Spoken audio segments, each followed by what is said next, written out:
शालिग्राम बनाया किसने, जल्दी बोलो। वृंदा ने बनाया कि नहीं बनाया? तो बोलो भगवान की ऐसी प्रतिष्ठा बढ़ी श्राप से कि और मंदिरों में मूर्तियों में प्रतिष्ठा करानी पड़ेगी, लेकिन वृंदा ने जो श्राप दिया वो भगवान बिना ही प्रतिष्ठा के प्रतिष्ठा उनकी, कोई जरूरत नहीं है कि प्रतिष्ठा कराई जाए। और याद रखना, करोड़ों के मंदिर बनवा दो, कई 100 करोड़ की लागत से मंदिर बनवा देना, जयपुर जोधपुर की दुकान में जाकर के कई हजार रुपए की कीमत की मूर्तियां लाना प्यारे, लेकिन सत्य कहता हूं नित्य स्तवन अवसेक यदि होगा, पूजन अर्चन वंदन सर्वप्रथम होगा तो शालिग्राम भगवान का होगा प्यारे। इसके बाद अन्य मूर्तियों को स्पर्श किया जाएगा। बोलो सबसे पहले किसका पूजन होगा?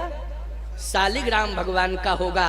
चरणोदक तुम किसका लेते हो? शालिग्राम भगवान का लेते हो। पूरी दुनिया बोलो किसका चरणोदक लेती है? शालिग्राम। बोलो प्रतिष्ठा घटी के बढ़ी? बढ़ी प्रतिष्ठा कि नहीं बढ़ी? प्रतिष्ठा बढ़ी। और सुन लीजिए, लक्ष्मी जी से कहा कि सुनो लक्ष्मी, अभी मुझे जाने दो, फिर देखना उस लीला का तुम दर्शन करना कि वृंदा श्राप भी देगी और वृंदा माफी भी मांगेगी।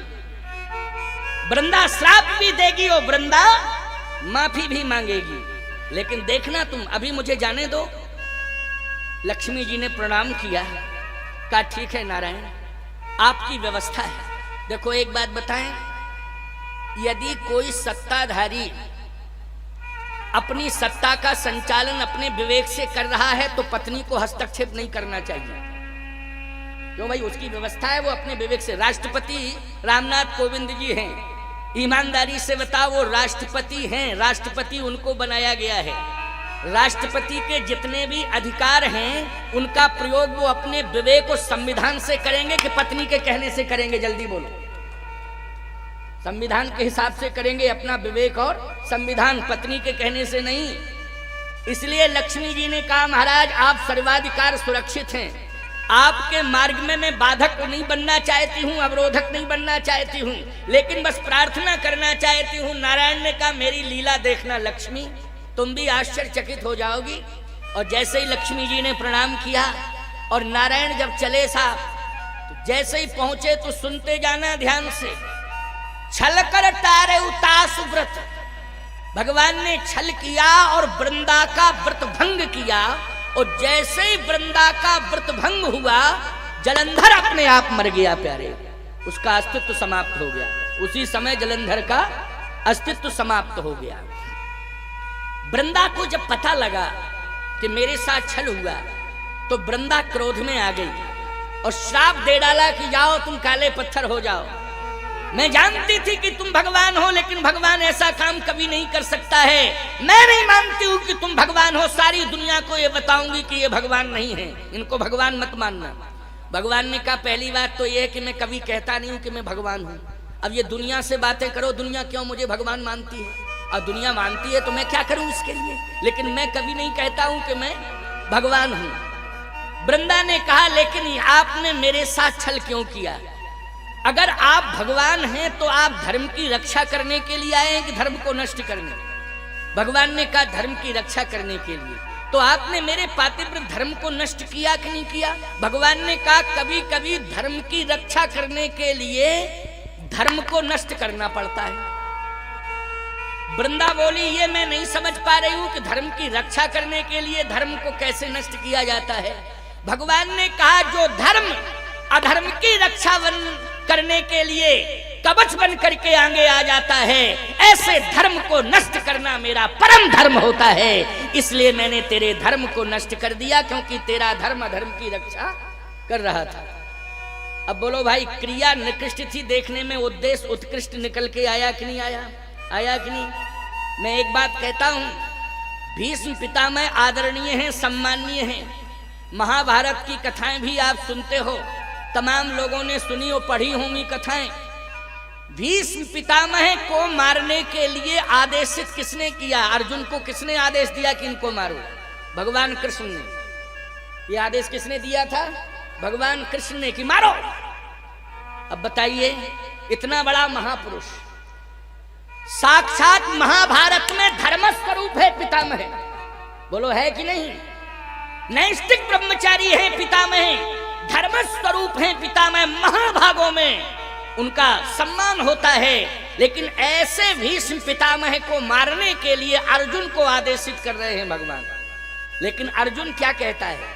अर्जुन यही कहता है कि और सब ठीक है नारायण, लेकिन मैं भीष्म पितामह के ऊपर बाण नहीं चलाऊंगा। क्यों नहीं चलाओगे? इसलिए नहीं चलाऊंगा क्योंकि ये साक्षात धर्म है। मैं तो अधर्म को नष्ट करने का संकल्प लिया हूं, धर्म को नष्ट करने के लिए नहीं। तो भगवान ने कहा एक बात बताओ कि अधर्म कौन है, किसको मानते हो अधर्म? अर्जुन ने कहा अधर्म मानता हूं दुर्योधन को, दुशासन को, शकुनी को, ये सब अधर्म है। भगवान ने कहा इनको अधर्म मानते हो, और धर्म किसे मानते हो? कहा भीष्म पितामह, कृपाचारी, द्रोणाचार्य, ये सब धर्म है। और अधर्म कौन है? का अधर्म जो है शकुनी है, अधर्म दुशासन है, अधर्म दुर्योधन है, ये अधर्म है। भगवान ने कहा तो अधर्म को क्यों नहीं मार रहे हो? कहा दिखाई दे तब ना। भगवान कृष्ण कहने लगे तुम्हें दिखाई नहीं दे रहा है, लेकिन मुझे तो दिखाई दे रहा है। हे अर्जुन, भीष्म पितामह, कृपाचार्य, द्रोणाचार्य, तीनों धर्मों के पीछे तीनों अधर्म छिपे हुए हैं। इसलिए जो अधर्म की रक्षा करने में कवच का काम करता है, सबसे पहले उसी धर्म को नष्ट करना चाहिए। यही मेरी आज्ञा है कि इनको मार दो, क्योंकि ये अधर्म की रक्षा करने में लगे हुए हैं। इसलिए मैं कहता हूं भैया, समझने की कोशिश करना चाहिए, समझने की कोशिश करना चाहिए। भगवान नारायण ने आज धर्म को अगर नष्ट किया है, क्योंकि वो धर्म अधर्म की रक्षा कर रहा था। इसलिए जीवन में हमें एक संकल्प लेना चाहिए कि हम अधर्म का साथ न दें, हम अधर्म का साथ न दें, ये हमारा परम धर्म है। तो आइए मैं सुनाना चाहता हूं, और आप सबको एक बड़ा ही सुंदर चिंतन दे रहा था कि हम सब क्रिया और उद्देश्य, हमारी क्रिया भी उत्कृष्ट होनी चाहिए, उद्देश्य भी उत्कृष्ट होना चाहिए। यदि क्रिया देखने में निकृष्ट प्रतीत होती है तो उद्देश्य हमारा निकृष्ट नहीं होना चाहिए, उद्देश्य हमारा उत्कृष्ट होना चाहिए। रामचरितमानस में जैसे अम्बा कैकई के लिए लोग कहते हैं कि कैकई की क्रिया निकृष्ट है। क्या है क्रिया कैकई की? कि राम जी को वन भेज रही है, मानी कौशल्या के बेटे को वन भेज रही है, और अपने बेटे को राज्य मांग रही है। इसके लिए पति के प्राण भी जा रहे हैं तो भी चिंता नहीं कर रही है कि भले ही पति के प्राण चले जाएं, लेकिन मेरा बेटा राजा बन जाए। लोग कहते हैं कि स्वामी जी, नारी का धर्म क्या है? पति के चरणों में समर्पण करना, यह नारी का धर्म है। पुत्र के प्रति मोह तो करना चाहिए, लेकिन पति के चरणों में उसका समर्पण होना चाहिए। ये मैं नहीं कहता हूं कि संतान के प्रति मोह ना हो, अरे माँ है तो मोह तो रहेगा ही संतान के प्रति, लेकिन मोह तो होना चाहिए। लेकिन समर्पण किसके प्रति होना चाहिए? समर्पण होना चाहिए पति के प्रति। लेकिन कैकई ने पुत्र के प्रति मोह किया और संपत्ति के प्रति समर्पण किया। समर्पण कहां किया? संपत्ति में समर्पण किया और भरत के प्रति मोह किया। लेकिन पति के प्रति उसका यही भाव है कि ये रहे चाहे ना रहे दुनिया में, लेकिन मेरा बेटा राजा बन जाए। लेकिन प्यारे एक बात सुन लो, ये बहिरंग दृष्टिकोण है, लेकिन अंतरंग दृष्टिकोण हम आपको बता रहे हैं, सुन लीजिए। कैकई ने जो भी किया है वो अपनी इच्छा से नहीं किया। किसकी इच्छा से किया? राम जी की इच्छा से किया है, अपनी इच्छा से नहीं। अच्छा, सरस्वती जी ने जो भी किया था, चर्चा चल रही थी ना, सरस्वती जी ने जो भी किया है वो इंद्र की इच्छा से किया है कि राम जी की इच्छा से किया? राम जी की इच्छा से किया, इंद्र की इच्छा से नहीं किया। इंद्र को तो फटकार लगाई ना, ऊंच निवास नीच करतूती, देख न सकई पराई विभूति, फटकार लगाई सरस्वती ने। लेकिन राम जी ने जब प्रेरित किया सरस्वती जी को, तब सरस्वती जी भगवान की प्रेरणा पाके अयोध्या में आई। तो इसका मतलब यह है कि सरस्वती इंद्र के कहने से नहीं आई, सरस्वती तो भगवान राम के कहने से अयोध्या में आई। और सरस्वती जी ने जो भी कार्य किया है भगवान के कहने से किया। नाम मंथरा मंदमती चेरी के कई के ओ अजस पिटारी ताही कर गई गिरामती। फिर सरस्वती जी ने मंथरा की मति को भ्रमित कर दिया और मंथरा ने जाकर के कैकेयी की मति को भ्रमित कर दिया। लेकिन ये क्रम जो जुड़ रहा है भ्रमित करने का, रामन जी की इच्छा से जुड़ रहा है। कैकेयी अपनी इच्छा से कुछ भी नहीं कर रही, बल्कि कैकेयी ने बोलो मंथरा का विरोध किया था कि नहीं किया था। आप सब रामायण पढ़ते हो, जब मंथरा ने इस प्रकार की बात कही कि कद्रु विनते हैं दीन दुख तुम्हें कौशला दे, आदि आदि बातों से भ्रमित करने की कोशिश की मंथरा ने, तो उस समय राम विरोधी बयान सुन करके कैकेयी ने आंखें लाल कर ली। तो तेरी जबान पकड़ के खींच लूंगी अगर तूने राम के विरोध में बयान दिया। खबरदार, आज के बाद निकल जा यहाँ से, आज के बाद मुझे दिखाने की आवश्यकता नहीं है। तू जानती नहीं है कि मैं राम से कितना प्रेम करती हूँ और राम मुझसे कितना प्रेम करता है। मुँह पर करही स्नेह बिसेखी, मैं करी प्रीत परीक्षा देखी। मैंने परीक्षा ले ली है, राम जितना प्रेम मुझ पर करता है संसार में किसी पर नहीं करता है। इतना प्रेम करने वाला राम, जिसने अपना सब कुछ निछावर कर दिया मेरे चरणारविंदों में, ऐसे राम को मैं वन भेजूं कभी नहीं हो सकता। जो विधि जन्म दे कर छोहू, तो हूँ ये राम सिय पूत पतोहू। और मंथरा सुन ले, मैं भगवान से प्रार्थना करती हूँ कि इस जन्म में तो मैं सौभाग्यशाली हुई कि कौशल्या से ज्यादा प्रेम राम कैकेयी पर करता है। और याद रखना, सीता जितना मुझसे प्रेम करती है ये मैं ही जानती हूं। कितना प्रेम करती है मेरे प्रति कैकेयी कहती है ये मैं ही जानती हूं। मंथरा तू नहीं जान सकती है। राम कितना प्रेम करता है ये मैं जानती हूं, तू नहीं जानती है। मैं परमात्मा से प्रार्थना करती हूं अगले जन्म में यदि मुझे नारी बनाना तो निश्चित रूप से मैं यही मांग रही हूं कि मुझे राम जैसा बेटा और सीता जैसी वधू देना। राम जैसा पुत्र मिलना चाहिए और सीता जैसी पुत्र वधू मिलना चाहिए अगले जन्म में भी।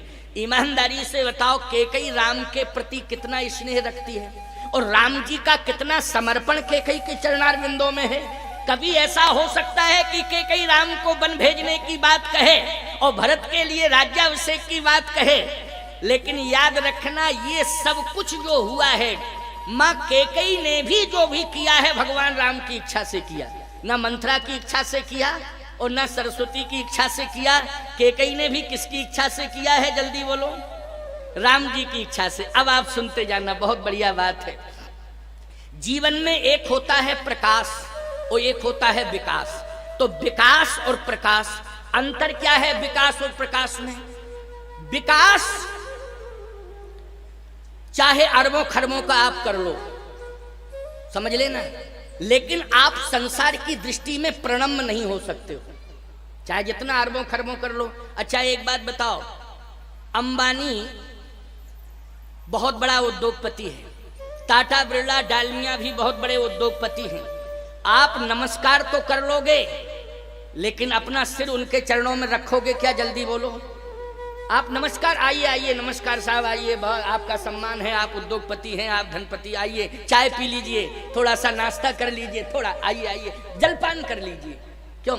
और यदि वो कहते नहीं टाइम नहीं है तो आप कहते हो आपकी मर्जी है, कोई बात नहीं, क्यों? यही कहते हो कि आपकी मर्जी है, फिर कोई बात नहीं। लेकिन हमारा धर्म है कहने का कि आइए जलपान कर लीजिए, बैठिए, आपका स्वागत है। इतना शिष्टाचार आप करोगे, लेकिन समर्पण करोगे क्या? समर्पण नहीं कर सकते हो प्यारे। लेकिन मैं एक बात कहता हूं, अरबों खरबों का मंदिर चाहे न बना हो, एक चबूतरे पर ही भगवान की प्रतिमा अगर स्थापित है तो आप साष्टांग प्रणिपात करते हो कि आपकी कृपा मुझे चाहिए, आपकी कृपा होगी तो सब कुछ होगा। बोलो भाई, मंदिर भले ही ना बना हो, एक चबूतरे पर मूर्ति अगर बैठी है तो समर्पण पूरे परिवार के सहित होता है कि नहीं होता है? बोलो। परमात्मा के प्रति समर्पण, क्योंकि परमात्मा का संबंध विकास से नहीं है, परमात्मा का संबंध प्रकाश से है। जगत प्रकाश प्रकाशक रामू, प्रकाश सारे संसार में उसका प्रकाश फैल रहा है। बोलो फैल रहा प्रकाश की नहीं? पूरे संसार में उसका, यानी सूर्य भी अगर प्रकाश मांगता है तो किससे मांगता है?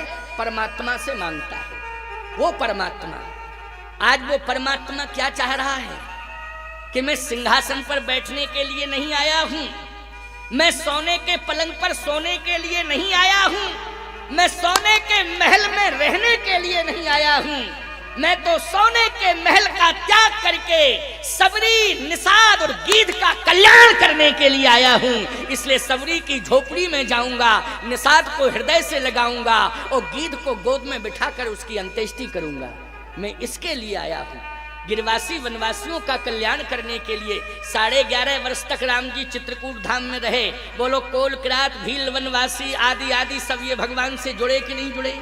बोलो जुड़े। भगवान ने उन सबका कल्याण किया कि नहीं किया?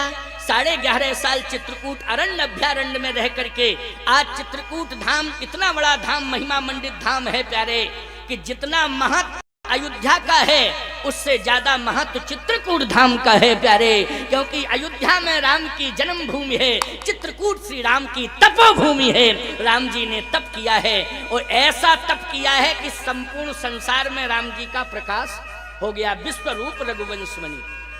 भगवान राम संपूर्ण संसार को प्रकाशित करना चाहते।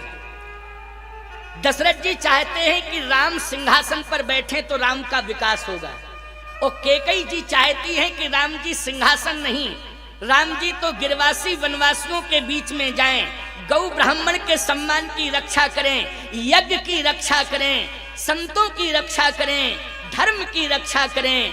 अगर धर्म गौ ब्राह्मण की रक्षा श्री राम के हाथों से हो गई, गिरवासी वनवासियों को प्रेम यदि राम के द्वारा मिल गया, तो राम का विकास नहीं संसार में प्रकाश हो जाएगा।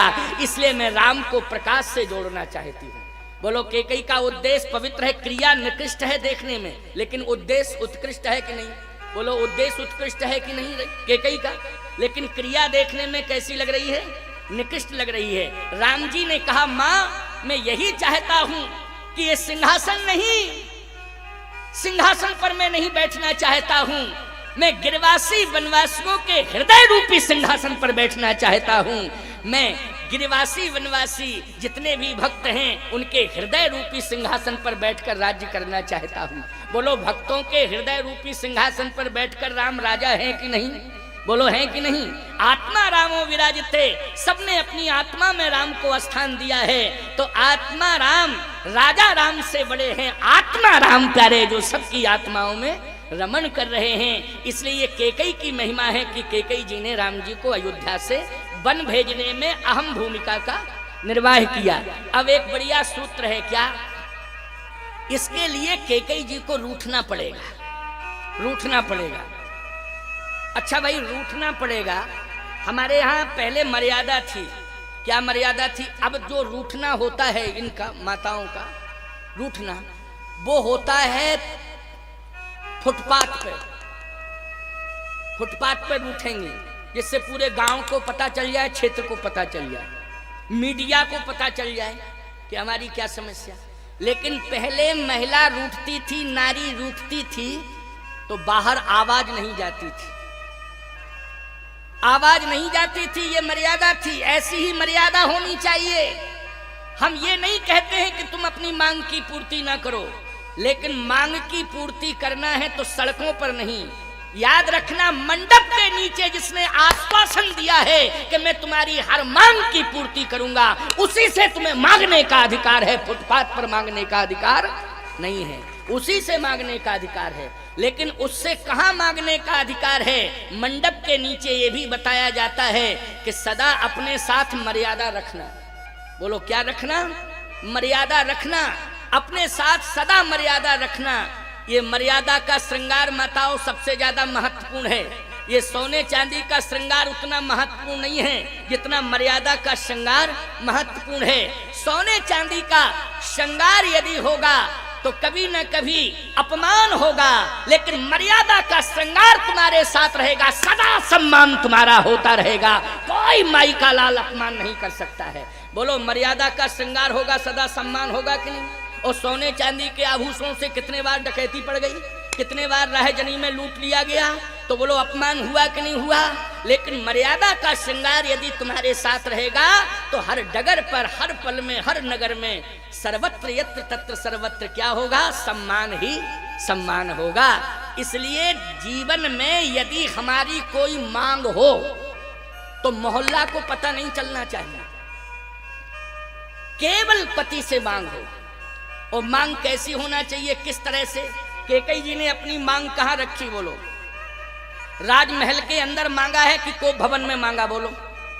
राजमहल में नहीं, सीधी चली जाती राज्यसभा में, कहती हमारी मांगे पूरी करो, हमारी मांगे पूरी करो। लोग कहते हैं कि नहीं कहते? आजकल तो लोग जो है सीधे जाते हैं विधानसभा के सामने, बोलो, लोकसभा के सामने, विधानसभा के सामने, लोकसभा के सामने सीधा चैलेंज करते हैं, मांग रहा है हिंदुस्तान रोटी कपड़ा और मकान, सबको चाहिए ये सामान, हमारी मांगे पूरी करो। बोलो मांग होती कि नहीं होती है? कांप जाता है प्रधानमंत्री, कांप जाता है मंत्रिमंडल। अब मांगे कैसे पूरी हो? बोलो भाई, एक बार हमारी कथा हो रही थी इंदौर में, इंदौर में हमारी कथा हो रही थी, तो काफी पब्लिक थी वहां, बहुत भीड़ थी। पीछे से कुछ आवाज आ रही थी, करीब करीब 50-100 लोग होंगे पीछे से आ रहे थे, बड़ी जोर जोर से आवाज लगा रहे थे। तो मैंने कहा ये शोर कैसा हो रहा है भाई? बोले महाराज कुछ नेता लोग आ रहे हैं, अपनी मांगे। हमने कहा ये तो धर्म सभा है, ये विधानसभा थोड़ी है। क्यों भाई? ये विधानसभा नहीं है, ये तो धर्म सभा है, इसमें मांग की क्या जरूरत है? तो सरकार के सामने मांग की जाए। बोले महाराज यहाँ जन सैलाव है, इसलिए वो प्रदर्शन कर रहे हैं कि कम से कम हमारी बात 100 लोग रखेंगे तो यहाँ कई हजार लोग हैं वो सुनेंगे, तो प्रभावित होकर हमारे आंदोलन के सहभागी बनेंगे। हमने कहा ये धर्म सभा में इस प्रकार का प्रदूषण नहीं फैलाना चाहिए, लेकिन कुछ उद्दंड थे, माने नहीं। बोले मांग रहा है हिंदुस्तान रोटी कपड़ा और मकान, सबको चाहिए ये सामान। तो हमने भी कहा कि थोड़ी धारा बदल दे हम, तो हम भी मंच से बोल पड़े, जेल चले जाओ श्रीमान, मिल जाएगा सब सामान, रोटी कपड़ा और मकान, चले जाओ सेंट्रल जेल में, सब कुछ तुम्हें मिल जाएगा। यहाँ आने की कोई जरूरत नहीं है, यहाँ तुम्हारी मांगे कहाँ से पूरी होंगी? तो सीधी सी बात यह है कि मांग कहाँ रखी कैकेयी ने, इस पर विचार करो। तुम्हें अपनी मांग रखने का अधिकार है, क्योंकि मंडप के नीचे जब तुम्हें स्वीकार किया गया, तुम्हारा हाथ पकड़ा गया वेद मंत्रों को साक्षी करके, समाज अग्नि को साक्षी करके, तो हर मांग की पूर्ति करने का आश्वासन दिया कि नहीं दिया? दिया है, उसी से तुम्हें मांगना है। लेकिन मांगने का तरीका कैसा होना चाहिए, इस पर विचार करो। मर्यादा में मांगो, पति से मांगो, और ऐसा मत मांगो कि पति के प्राण चले जाएं। ऐसा भी नहीं मांगना है। क्यों भाई, क्या फायदा है ऐसी मांग से कि पति के प्राण न रहे, प्राण ही चले जाए, तो कौन फायदा है मांगने से? तो मैं कहना ये चाहता हूं, मांगने का तरीका होना चाहिए। कैसे मांगना चाहिए? बस यहाँ थोड़ा कैकेयी की क्रिया विभत्स नजर आ रही है, क्योंकि कैकेयी कोप भवन में पहुंची। अच्छा, रहती थी कनक भवन में। कहाँ रहती थी? कनक भवन में। लेकिन कोप भवन में पहुंच गई। भाई ठीक है, राज्यसभा में ना जाती, राजभवन में ना जाती, तो कनक भवन में दशरथ जी आते, वहां मांग लेती। लेकिन उसने राजभवन में नहीं गई, ये तो बहुत अच्छा हुआ। लेकिन कनक भवन से गई और सीधी कोप भवन में पहुंच गई। किसी ने कैकेयी से कहा कि कोप भवन में क्यों जा रही हो? तो कैकेयी बोली, कोप भवन का मतलब होता है नाराजगी कमरा, और नाराजगी कमरे का मतलब होता है कि जब कभी मांग की पूर्ति ना हो तो नाराज होकर के कोप भवन में जाए, और वहां मालिक समझ लेता था कि कोई समस्या है, और समस्या को समझ के समाधान के लिए फिर मालिक पहुंच जाता था और वहीं जाके समाधान कर देता था। लेकिन ये अयोध्या का जो कोप भवन है, ये जब से बना है तब से अभी तक यूज नहीं हुआ। समझ गए कि नहीं? जब से बना है, महाराज इक्ष्वाकु से के टाइम से बना है, समझ लेना। इक्ष्वाकु वंश है ना, ये इक्ष्वाकु के समय से बना हुआ कोप भवन, लेकिन अभी तक उपयोग में नहीं आया, यूज नहीं हुआ है। कैकेयी बोली तो मैं उद्घाटन किए देती हूँ, मेरे द्वारा उद्घाटन हुआ जाता है। तो कैकेयी गई और प्रवेश कर गई साहब, और जैसे ही कोप भवन में प्रवेश की तो अंधकार ही अंधकार था, अंधकार। क्योंकि कोप भवन मानी होता है क्रोध का भवन। अच्छा, आंखों में अगर क्रोध आ जाए तो दिन के 12 बजे भी अंधकार हो जाता है कि नहीं? आंखों पे क्रोध आते ही अंधकार छा जाता है। हाँ, थोड़ा सा माइक ठीक करो बेटा, ये आवाज स्पार्किंग हो रही है ना कहीं से। तो क्यों हो रही स्पार्किंग? पानी तो नहीं बरसने लगा है? अच्छा अच्छा, फिर कहाँ से हो रहा है? कोई बात नहीं, ठीक कर लो। देखो एक बात बताएं आपको, कभी भी रसोई में भोजन बन रहा हो, भोजन बनाने वाले को डिस्टर्ब मत करो, नहीं तो उस दिन तुम भोजन ही नहीं कर सकते हो। मिर्च ज्यादा डाल देगा, नमक ज्यादा डाल देगा, है? भोजन का स्वाद बिगड़ जाएगा, है नहीं? यही कहो कि वाह बहुत अच्छा भोजन बनाते हो, है? या बनाती हो, क्यों भाई बहुत अच्छा, थोड़ा तारीफ करो तो मन से भोजन बनेगा। ऐसे ही गाड़ी चलाने वाला ड्राइवर, बगल में मालिक बैठा हो और बगल में ड्राइवर गाड़ी चला रहा और कहा जाए तुम बेवकूफ ड्राइवर हो, चलाना नहीं जानते हो, तुम ऐसे नहीं चलाना चाहिए तुमको, तुम बहुत ही नालायक हो, तुमको चलाना नहीं आता है, तुम बहुत मूर्ख ड्राइवर हो। ईमानदारी से बताओ, दिमाग खराब करोगे उसका तो ऐसी टच करेगा गाड़ी के तुम निपट जाओगे और वो भाग जाएगा, क्योंकि उसके हाथ में स्टीयरिंग है। बोलो है स्टीयरिंग कि नहीं?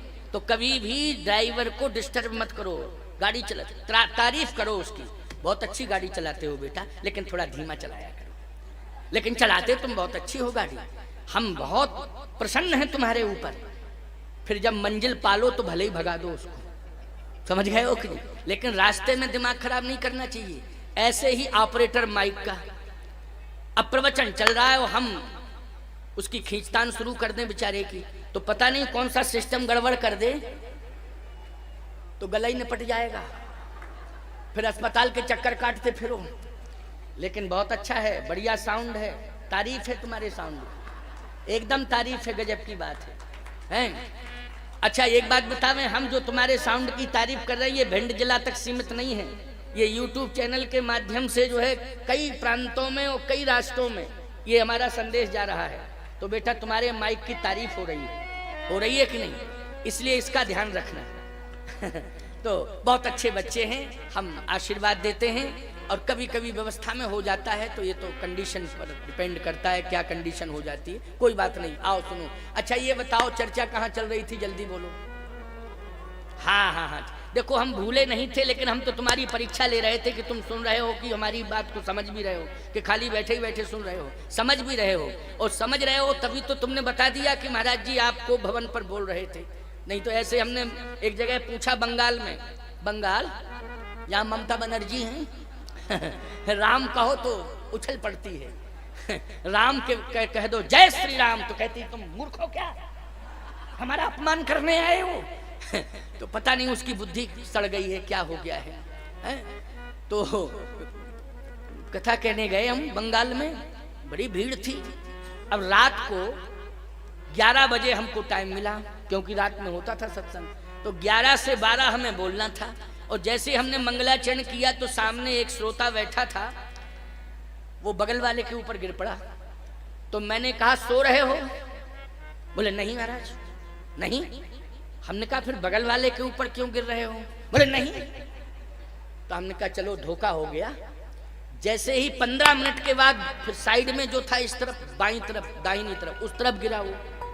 तो मैंने कहा क्यों सो रहे हो? बोले नहीं महाराज। हमने कहा सो भी रहा हो? कहता नहीं महाराज। 20 मिनट के बाद फिर वो इधर गिरने लगा। तो हमने कहा जिंदा हो? बोले नहीं महाराज। हमने कहा ये मुर्दा है, इसको ले जाओ स्मशान घाट सीधे, इसका इंतजाम करो। ये यहाँ क्यों मुर्दे को लाए हो? क्यों भाई, जब अपने आप ही कह रहा है कि नहीं महाराज हम जिंदा है ही नहीं, तो इसको यहाँ बैठने का क्या अधिकार? इसको सीधे स्मशान घाट ले जाओ, जाओ इसका इंतजाम करो, इसकी अंत्येष्टि करो। तो सीधी सी बात यह है कि ऐसे सजग श्रोता हो तुम।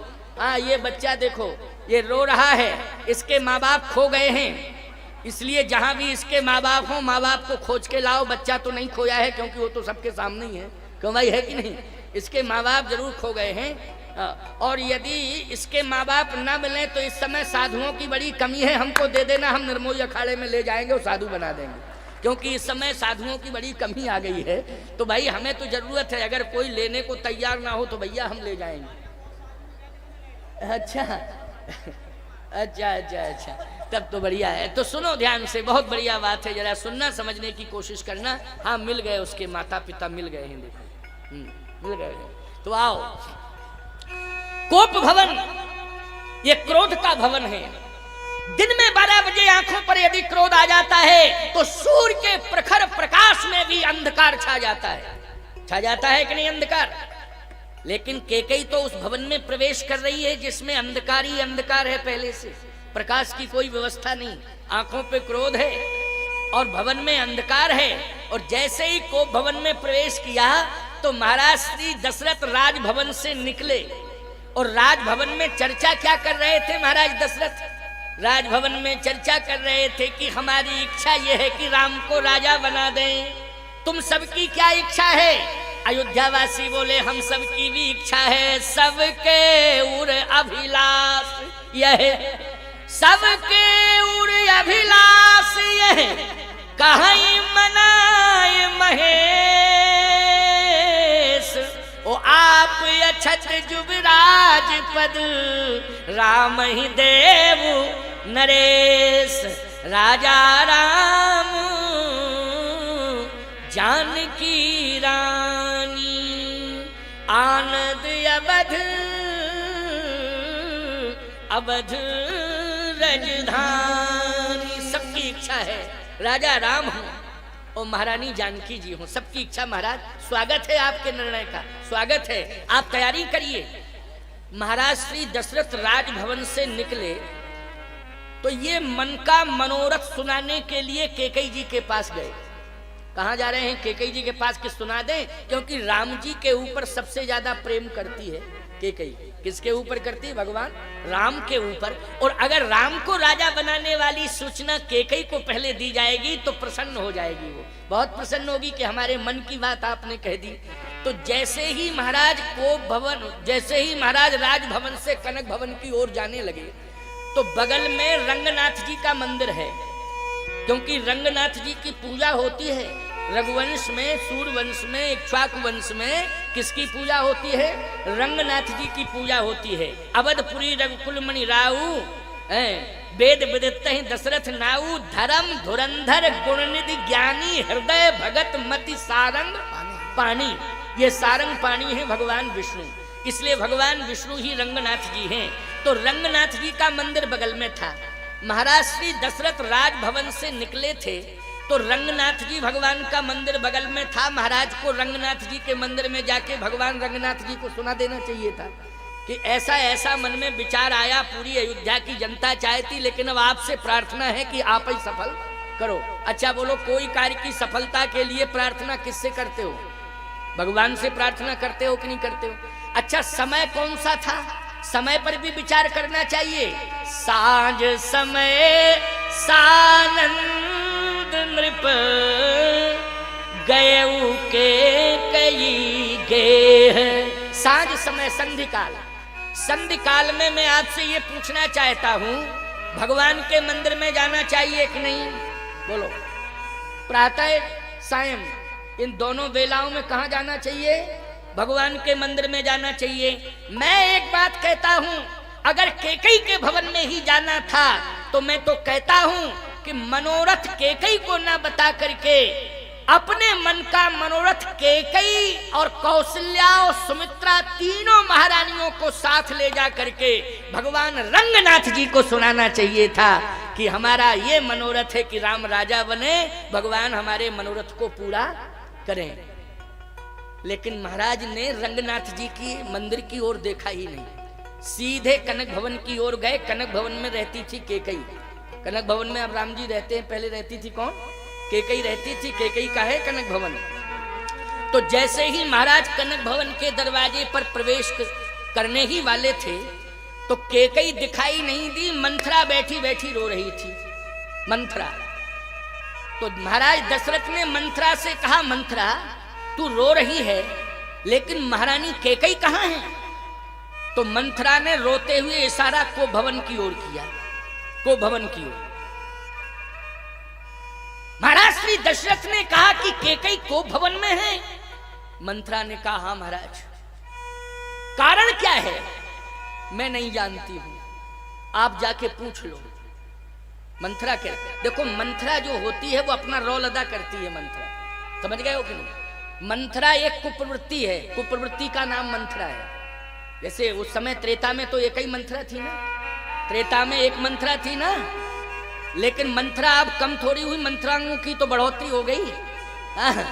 उस समय त्रेता में केवल एक ही मंथरा थी। भले ही नाम से कोई नारी मंथरा ना हो, लेकिन जिस नारी के अंदर कुप्रवृत्ति है, याद रखना वही मंत्रा है आज वर्तमान में, उसी को हम मंत्रा कहते। और उस समय एक मंत्रा थी, अब तो एक एक गांव में 20-20 मंत्रा है, 20-20 मंत्राएं। और एक बात सुन लो माताओं, क्षमा करना, वैसे मैं क्षमा मांगता नहीं हूं, मैं धर्माचारी हूं, लेकिन आप मात्र शक्ति हैं, इसलिए अन्यथा न लें मेरी बात पर किसी भी प्रकार से कोई नकारात्मक टिप्पणी ना करने लग जाएं। इसके लिए मैं पहले से ही निवेदन कर रहा हूं कि यदि जीवन में तुम महानता हासिल करना चाहती हो तो सकारात्मक सोच बनाओ।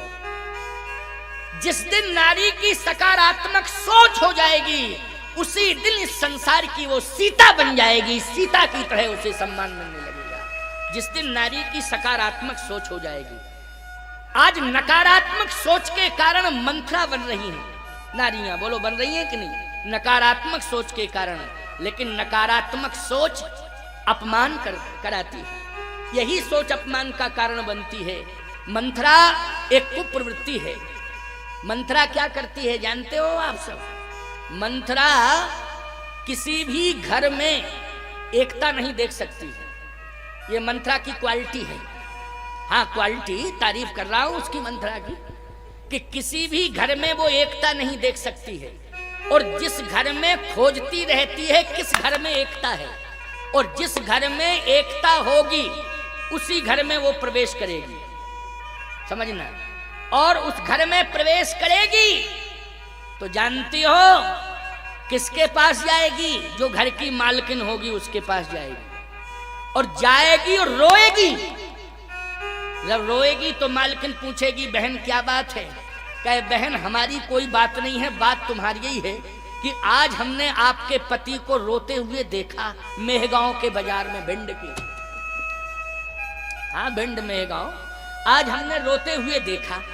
क्यों क्यों, क्या बात है, क्या बात है? बात समझ में नहीं आ रही, घर भी नहीं गई हूं, सीधे तुम्हारे ही घर आ गई हूं। तो वो कहेगी, ऐसा है, समस्याएं बहुत हैं, 4-5 भाई हैं, सम्मिलित रहते हैं, घर में सबसे बड़े हैं, जिम्मेवारी उन्हीं की है। तो जो जिम्मेवार होगा उसके जीवन में समस्याएं तो बहन रहेंगी रहेंगी। क्यों भाई, यही कहे, समझदार महिला यही कहेगी कि नहीं कहेगी? जो जिम्मेवार होगा उसके जीवन में समस्याएं तो रहेंगी ही रहेंगी। अरे बहन, आज के जमाने में कौन सम्मिलित परिवार है? आज हमारा परिवार सम्मिलित है तो मेरी पति की बदौलत है। और मुझे प्रसन्नता है कि आज जिले में चर्चा का विषय है, प्रदेश में चर्चा का विषय है कि घोर कलयुग में भी आज 4-4 भाई एक रसोई का भोजन एक साथ बैठ के करते हैं। ये हमारी हर गली में प्रशंसा हो रही है। इसलिए बहन, अगर इसके लिए मेरे पति को कष्ट उठाना पड़े तो वो कष्ट उठा लेगा, लेकिन हमारी एकता अखंडता बरकरार रह रही है, ये भगवान की कृपा है। लेकिन वो मंत्रा जैसी नारी जो कुप्रवृत्ति वाली है वो मानेगी नहीं। वो यही कहती है, यही तो मैं कह रहा हूं कि कमाए तुम्हारे और खाए सबरे।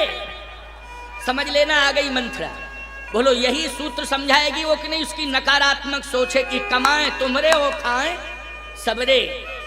सावधान, अगर इस प्रकार की नकारात्मक सोच लेकर के कोई महिला तुम्हारे एकता अखंडता पर चूना लगाना चाहती है, एकता अखंडता को नष्ट करने में अगर भूमिका निभा रही है, तो ऐसी महिला को घर के अंदर प्रवेश मत देना माताओं।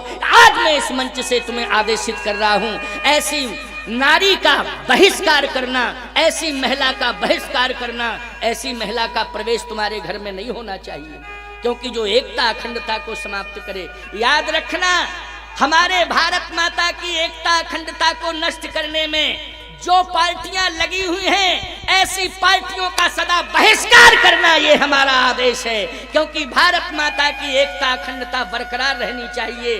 अपने स्वार्थ के कारण भारत माता की प्रतिष्ठा को दांव पे लगाना ये कहां का धर्म है? बोलो भाई, मैं एक बात कहता हूं, मैं किसी राजनीतिक दल का नहीं हूं। जितने भी दल हैं, चाहे मध्य प्रदेश हो चाहे पूरा भारत हो, भारत में प्रदेश की बात नहीं कर रहा हूं, भारत में चाहे जितने दल हों, मैं किसी राजनीतिक दल का नहीं हूं। एकमात्र मेरा दल तुलसी दल है प्यारे। तुलसी दल से बड़ा कोई दल नहीं है। मैं तुलसी दल से बड़ा किसी दल को नहीं मानता हूं। और मैं कहता हूं, भारत की एकता अखंडता को अगर कायम रख रहा है तो तुलसी दल रख रहा है। बोलो, कौन सा दल रख रहा है? तुलसी दल रख रहा है कि नहीं? आज इस मंच से जो भाषा प्रसारित हो रही है वो एकता अखंडता को मजबूत दिलाने वाली है कि नहीं, मजबूत करने वाली है कि नहीं? आज अगर एकता अखंडता को मजबूती प्रदान कर रही है तो ये तुलसी दल की भाषा है प्यारे, रामचरितमानस की भाषा है, ये ग्रंथों की भाषा है, ये संतों की भाषा है जो हमारी एकता अखंडता को आज बरकरार किए हुए है। इसलिए मैं कहता हूं हर दल को चाहिए कि दलदल से यदि बचना है तो तुलसी दल में शामिल हो जाओ प्यारे।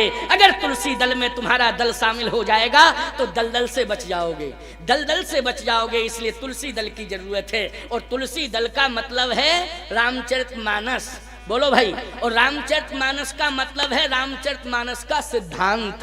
रामचरितमानस के सिद्धांत से जो भी जुड़ जाएगा मैं कहता हूं उसका अस्तित्व कभी खतरे में नहीं आएगा, उसका अस्तित्व सदा सुरक्षित हो जाएगा। इसलिए मैं कहता हूं रामायण की परंपरा से जुड़ जाओ। आज जितने भी लोग यहाँ बैठे हैं बोलो किस दल के सदस्य बैठे हैं, जल्दी बोलो।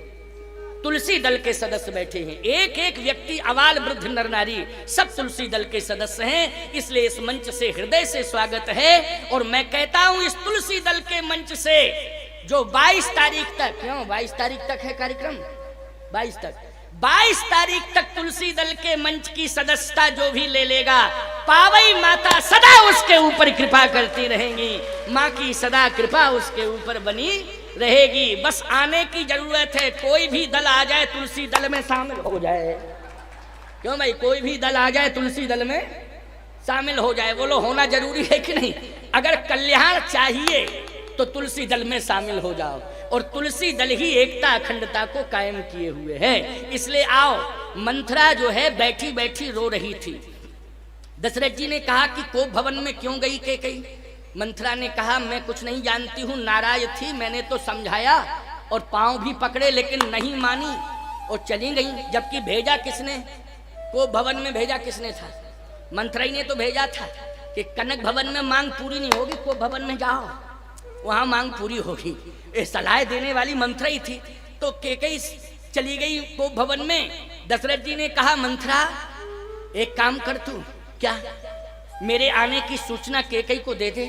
कहे महाराज अगर मैं चली गई तो प्राण ही मेरे चले जाएंगे और कुछ, क्योंकि ऐसा विकराल रूप है कि मैं बर्दाश्त नहीं कर, मैं देख नहीं पा रही हूँ, इतना विकराल रूप है। मुझे मत भेजो, नौकरी से बर्खास्त कर दो, कोई दिक्कत नहीं, लेकिन मुझे मत भेजो वहां। दशरथ जी ने कहा अच्छा ऐसा विकराल? हाँ महाराज, क्रोध में बहुत थी।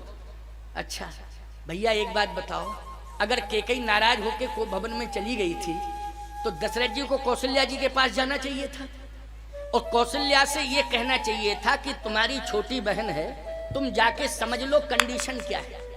बोलो भाई। और कौशल्या जी इतनी सरल हैं, इतनी सीधी हैं कि अपने संपूर्ण अधिकार कैकेयी को हैंडओवर कर देती। बोलो कर देती कि नहीं कर देती?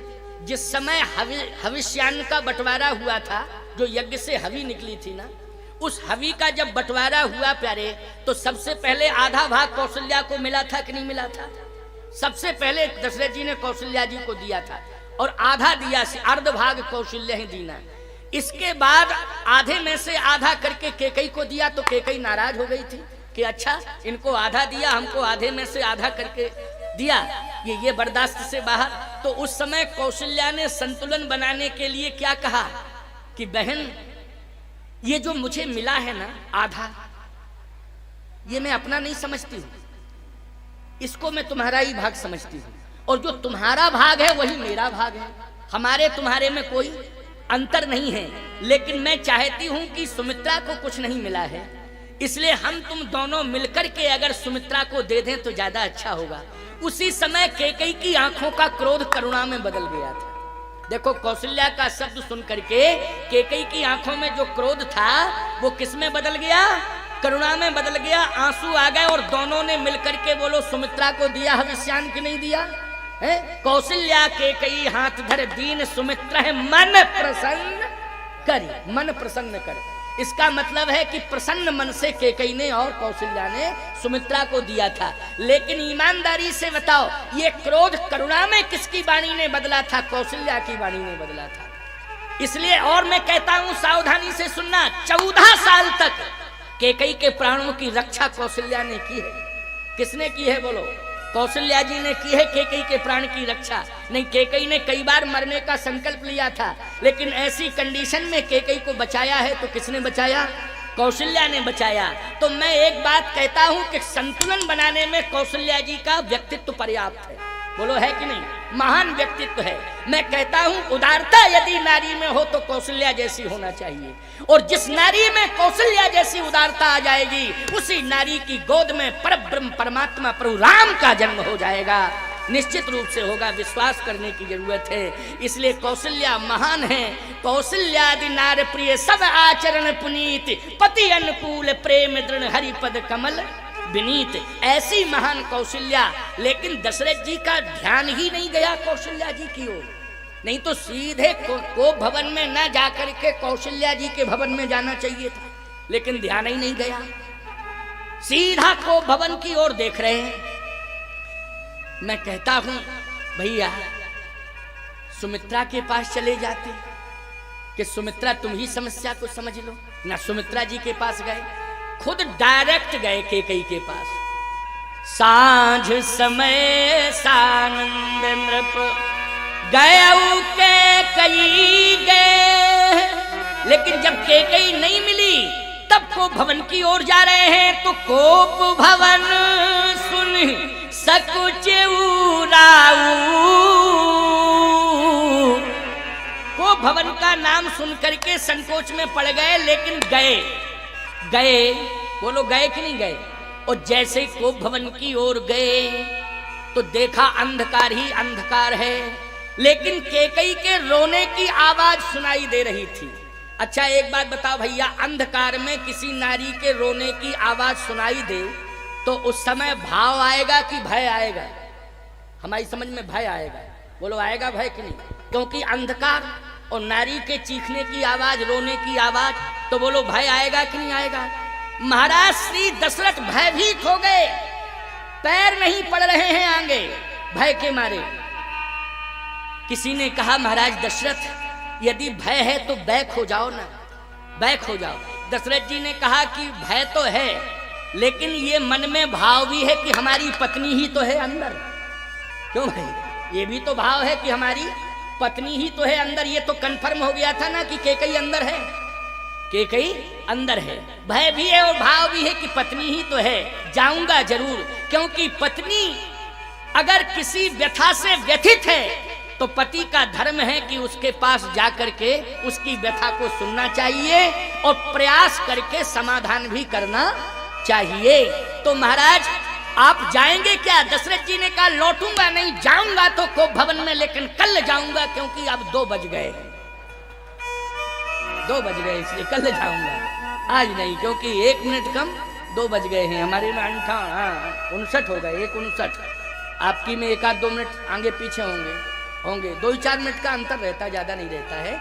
तो भाई अब कल सुनना चर्चा, कल रहस्योद्घाटन होगा, रहस्य निकलेगा कि रहस्य क्या निकला, महाराज ने कोप भवन में जाकर क्या समाधान किया है, इसका रहस्योद्घाटन कल की कथा में होगा। आओ अब 2 बार कीर्तन कर लो। कीर्तन करने के बाद कल 11 बजे से लेकर 2 बजे तक ये मंच चलेगा राम कथा का। इसके बाद रासलीला होगी, तो अभी 2 बजे के बाद रासलीला होगी, लेकिन अभी कीर्तन कर लिया जाए। कीर्तन प्रेम से करो, कीर्तन करने के बाद फिर जो है रासलीला का आनंद होगा। श्री राम जय राम, जय जय राम, श्री राम जय राम, जय जय राम, श्री राम जय राम, जय जय राम, श्री राम जय राम, जय जय राम, श्री राम जय राम, जय जय राम, श्री राम जय राम, जय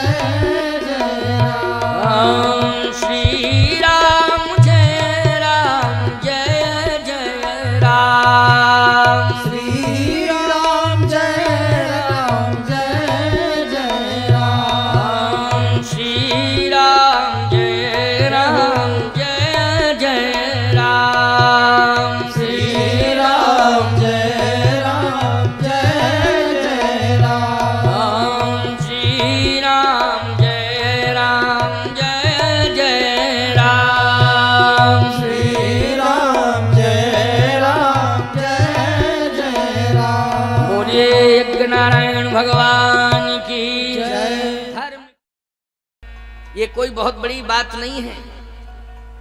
सत्ता को पा लेना ये बड़ी बात नहीं है, संस्कारों को पा लेना ये सबसे बड़ी बात है। इंद्र स्वर्ग का स्वामी बन गया, लेकिन मैं इस बात को बार बार कहूंगा और कहने में हिचक नहीं सकता हूं, इंद्र से गलतियां भी हुई हैं। बोलो हुई हैं गलतियां कि नहीं? और उन गलतियों को करके वो आज परिणाम भी भुगत रहा है। उसकी संतान ने भी वही गलती दोहरा दी। इंद्र की संतान ने भी वही गलती दोहराई जो इंद्र ने दोहराई थी। जो इंद्र ने गलती की उसी गलती को उसकी संतान ने दोहरा दिया। इसका मतलब यह है कि हम गलती करें, क्योंकि हमारे अंदर इतनी क्षमता नहीं है कि हम दोषों से मुक्त हो जाएं। भगवान की कृपा यदि हमारे ऊपर हो जाएगी तभी हम दोषों से मुक्त हो सकते हैं। लेकिन गलती हम यदि कर रहे हैं, गलती हमें करना नहीं चाहिए। यदि हमसे गलती हो रही है तो उस गलती को पहले तो हमें स्वीकार कर लेना चाहिए, और स्वीकार करने के बाद गलती को दोहराना नहीं चाहिए। ध्यान से एक बार फिर सुन लेना, नहीं तो आधी बात सुनोगे तो भूल हो जाएगी बहुत बड़ी। गलती हमसे होना नहीं चाहिए, लेकिन यदि हमसे गलती हुई है तो हमें अपनी गलती को स्वीकार कर लेना चाहिए, और स्वीकार करने के बाद उसकी पुनरावृत्ति नहीं करना चाहिए। मुझे ऐसा लगता है कि इंद्र बुद्धिजीवी है। इंद्र बुद्धिजीवी है। बुद्धिमान तो मानता हूं मैं इंद्र को, धनवान भी मानता हूं इंद्र को, लेकिन मुझे लगता है कि वो चरित्रवान नहीं है। बोलो भाई, इस बात को मानना पड़ेगा कि नहीं? वो चरित्रवान नहीं है। यदि इंद्र चरित्रवान होता तो गौतम ऋषि की पत्नी अहिल्या पर आक्रमण करता? बोलो भाई, कभी नहीं करता। ये बहुत बड़ी भूल है। इंद्र की पत्नी सची परम सुंदरी है, लेकिन आज इंद्र कितनी बड़ी भूल करने जा रहा है कि गौतम ऋषि की पत्नी पर उसने आक्रमण कर दिया। आक्रमण किया तो गौतम ने श्राप दे दिया और दोनों को श्राप दिया। इंद्र से कहा तू सहस्त्र योनिज हो जा, और ऋषि पत्नी अहिल्या से कहा तू पत्थर की हो जा। अब देखो, श्राप में अंतर है। श्राप एक प्रकार का देना चाहिए था भाई। अगर सहस्त्र योनिज का अर्थ है रोगी हो जाना, समझ गए हो कि नहीं? सहस्त्र योनिज का अर्थ क्या है? सहस्त्र योनिज का अर्थ है कि रोम रोम से रक्तस्राव होना, रोगी हो जाना। सीधी सी मर्यादित भाषा में बोल रहा हूं, समझ गए हो कि नहीं? तुम सब समझदार हो। रोम रोम से रक्तस्राव होना, बहुत बड़ा रोगी हो जाना। इसलिए गौतम जी ने कहा तू सहस्त्र योनिज हो जा। अहिल्या रो रही थी, अहिल्या से कहा तू पत्थर हो जा। मैं एक बात कहता हूं, अहिल्या को विरोध करना चाहिए था कि नहीं? बोलो भाई, अगर धोखा इंद्र ने किया था तो अहिल्या को विरोध करना चाहिए था। जैसे नारायण के द्वारा वृंदा के साथ धोखा हुआ, जब वृंदा समझ गई तो उसने विरोध किया कि नहीं किया भगवान का? बोलो, किया विरोध कि नहीं किया? उसने तत्क्षण विरोध कर दिया, विलंब नहीं किया, तत्क्षण विरोध कर दिया। आइए, पधारिए।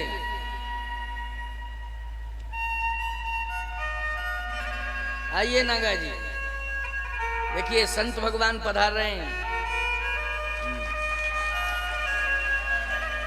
आइए, पधारिए। हाँ, उसमें बैठा लो, बहुत बढ़िया।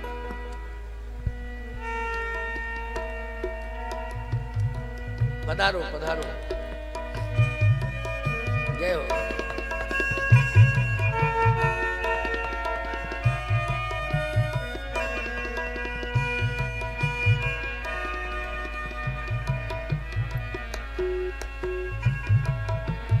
बैठिए बैठिए।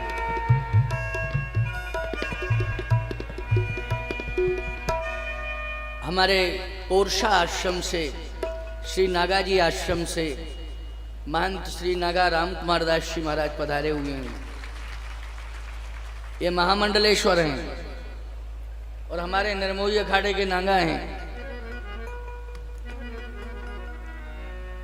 हम भी निर्मोही अखाड़े के ही हैं। यहाँ मोह वाले नहीं हैं, सब निर्मोही हैं।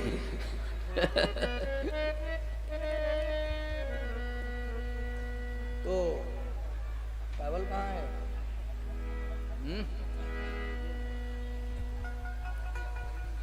नहीं नहीं है? ठीक है, इसको थोड़ा सा वैसे कर दो, हल्का सा घुमा दो, उधर को घुमा दो और घुमाओ थोड़ा, बस।